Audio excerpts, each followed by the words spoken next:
Another thing I want to say, guys.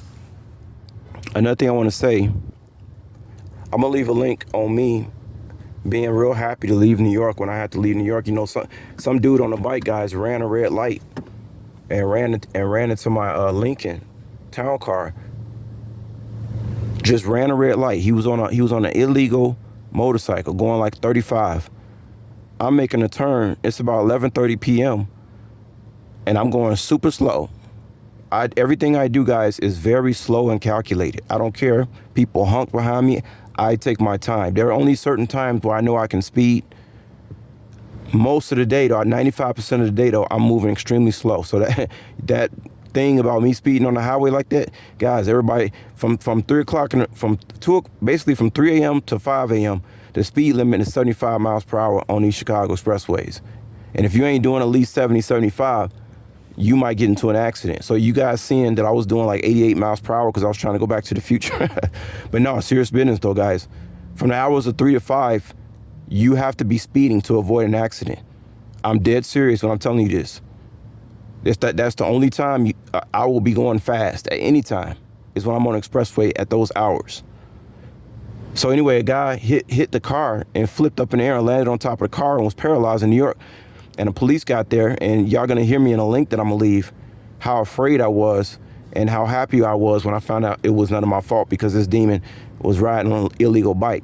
He was looking at his phone. You have a lot of bikers on their apps, and he was looking at his phone, probably trying to accept the order. Wasn't even paying attention, just thought that the people who own bikes in New York, instead of them yielding to cars, they expect your car to yield to them. That's why I don't like driving in New York. That's why I could never drive in New York again, because you can get into a really bad situation with all those people on bikes. They're not paying attention.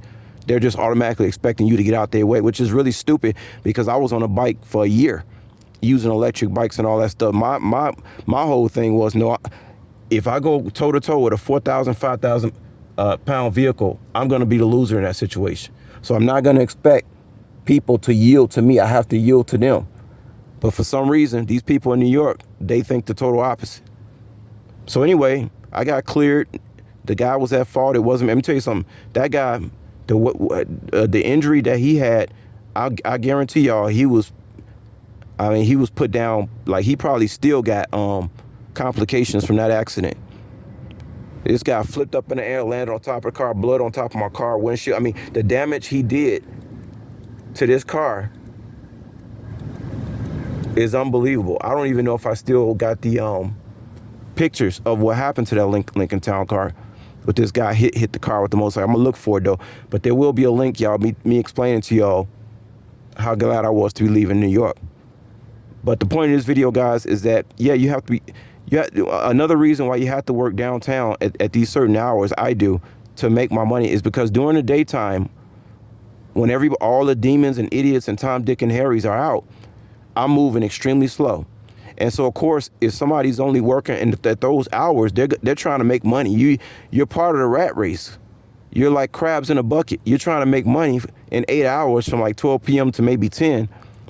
And then you get highly upset because you've been rushing around all day and you ain't seeing the money. That's because you have to go out to midnight.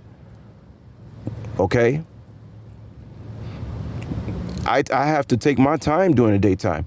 If I only make $70 in 10 hours, I know I'm finna make another 100 after 12 a.m. because I am not gonna rush at all with these motherfuckers just to make some chump change. It doesn't make any sense. So I just want to tell y'all that, and I'm gonna leave a link, me talking about the accident in New York and stuff like that, and maybe I can find a thumbnail of the damage that this fucking demon did to the car. And I'll talk to y'all later. Peace.